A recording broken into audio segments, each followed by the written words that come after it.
so we believe this actually indicates some kind of process which is leading to the heart attack. Researchers in Utah have made a big discovery, but to understand what they found, you need to think small. What we found was that uniquely in specimens that we were able to obtain before an individual had a heart attack, they had a unique pattern of this biomarker. The biomarker is called a microRNA, and researchers say these molecules may be the key to predicting heart attacks. They kind of turn genes off.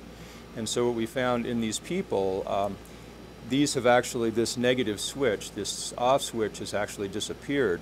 So something is happening in those people that doesn't happen normally in other individuals.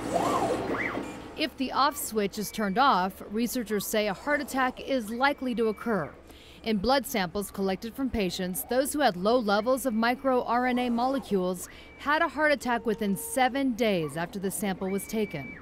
Doctors say this is an important finding and could one day lead to a test that can predict heart attacks. Most heart attacks just come out of the blue, and then we do everything we can to try to prevent the amount of damage.